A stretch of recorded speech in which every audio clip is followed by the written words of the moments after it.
오늘 정부가 발표한 부동산 대책을 두고 민주당은 시장을 조속히 안정시키기 위한 의지가 담겼다고 평가하면서 의원총회를 열어 의견 수렴에 나섰습니다. 그러나 국민의힘은 새로울 것 없는 재탕 정책이라고 혹평하며 실효성 있는 대책을 촉구했는데요. 국회로 가보겠습니다. 양동훈 기자. 네, 국회입니다. 네, 오늘 발표된 정책과 관련해서 여야 반응 나왔습니까?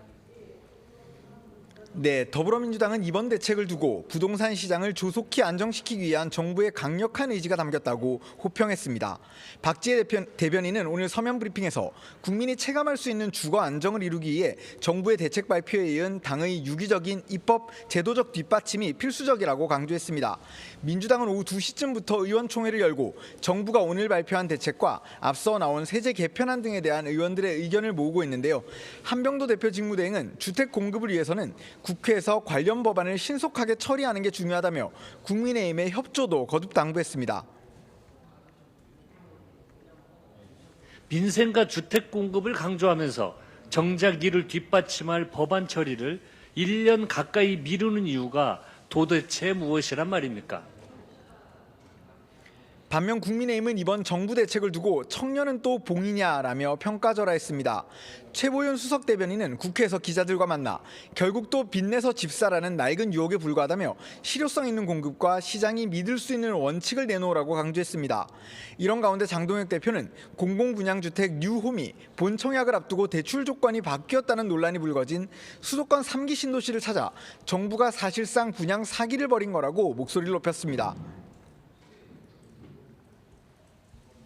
부동산 정책도 국민을 중심에 두고 있지 않습니다. 그렇기 때문에 페이퍼스 청년 주택 같은 황당한 정책을 내놓는 것입니다.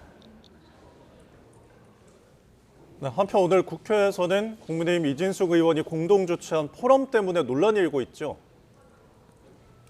네, 지금 국회에서는 이진숙 의원 등이 공동 주최한 5.18 민주화 운동의 재조명 포럼이 열리고 있습니다. 문제는 이 포럼에 참가한 단체인 새역사 국민운동 등이 그동안 민주화 운동을 왜곡하고 폄훼했다는 논란이 있다는 건데요. 이 의원 역시 오늘 환영사에서 5.18이 성역이 되는 게 바람직한 건 아니다. 한쪽에선 헌법 전문에 수록하자는 의견도 나오는데 언급 자체를 꺼리는 분위기도 있다고 말했습니다. 이를 두고 더불어민주당에서는 이 의원이 역사 왜곡 세력에 국회의 문을 열어줬다며 규탄 대회를 열고 강하게 비판했습니다. 특히 한병도 당대표 직무대행은 5.18 정신을 비하하는 그 어떤 세력과도 타협할 수 없다며 이진숙 의원에 대한 제명 촉구 결의안을 제출할 거라고 목소리를 높였습니다.